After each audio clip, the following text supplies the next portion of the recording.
সুন্নাতকে বাদ দিয়ে অন্য সুন্নাত ধরে নে বলবে এটা রাসূলের সুন্নাত, কালীগঞ্জে নেই। মানে আপনাকে যদি আমি এই চোখ খুলে খুলে দেখাই তাহলে অন্তত আমি আপনাকে 5 ঘন্টা দেখাবো এই এলাকার সুন্নাত নয়, এটা বিদআত। কি বলেন আপনি? আপনি খালি মুখ দিয়ে কথা বের করেন, সেটা ভুল প্রমাণ হবে। এক জানাজাকে লক্ষ্য করে 241টি বেদাত আছে। এক জানাজাকে লক্ষ্য করে, এক কবরকে লক্ষ্য করে 241টি বেদাত আছে। নেই মানে ধর্ম তো এমনিতেই চলছে, কেউ ভাবে না, কেউ ভাবে না যে আছে কিনা। মোহাম্মদ সাল্লাল্লাহু আলাইহি সাল্লামের কেউ 5 পয়সা দাম দেয় না, এমনিতেই চুমা মারছে।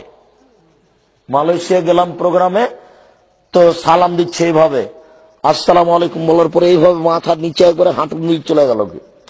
এই কি ব্যাপার ভাই, আবার কোন সালাম? আর কিছু লোক তো সালাম দিচ্ছে পায়ে, আর কিছু লোক তো সালাম দেওয়ার পরে আবার বুকে মারছে, আবার এরকম করছে। এক সালামের আপনাকে আমি বেদাত দেখাতে পারি কমসে কম 40টা।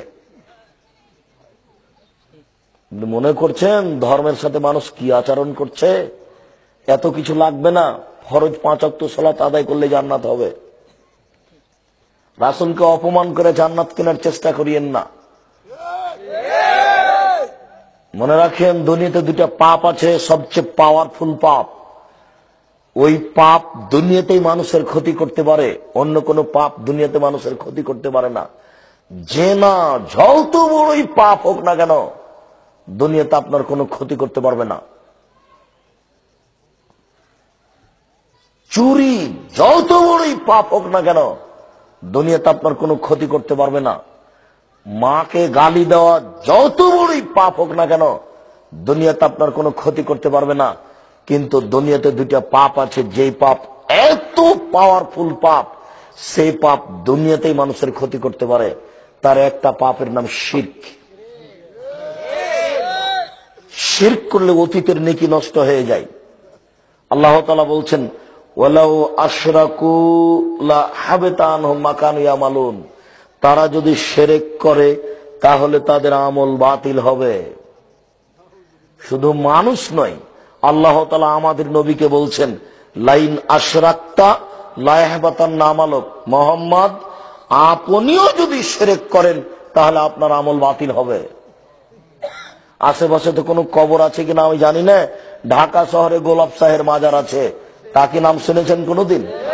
তো আপনি হাজী সাহেব ঢাকা বিমানবন্দরে নেমেছেন, ধনী মানুষ, ছেলে গাড়ি নিয়ে গেছে, এবার গোলাপ সাহের মাজারের পাশ দিয়ে গাড়ি আপনার যাচ্ছে। তা আপনি বললেন, আব্বু একটু থামো। পকেট থেকে 2টা টাকা বের করে গোলাপ সাহের মাজারে দিয়ে দিলেন। আপনার যদি একটা নেকি থাকে তাহলে ইসলাম ধর্ম মিথ্যা।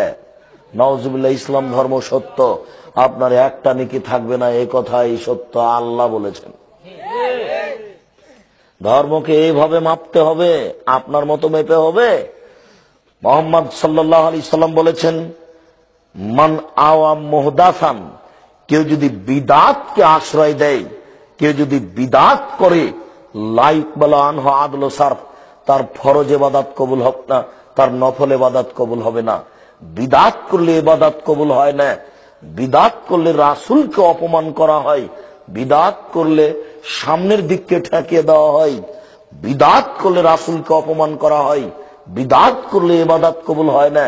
শিরক করলে আল্লাহকে অপমান করা হয়, শিরক করলে অতীতের নেকি নষ্ট হয়ে যায়, শিরক করলে আল্লাহকে হেয় তুচ্ছ করা হয়। শিরক চলে পিছন দিকে, বিদআত চলে সামনের দিকে। শিরক চলে পিছন দিকে, বিদআত চলে সামনের দিকে। 2টা দিয়ে 2জন ব্যক্তির অপমান নিয়ে আসা হয়।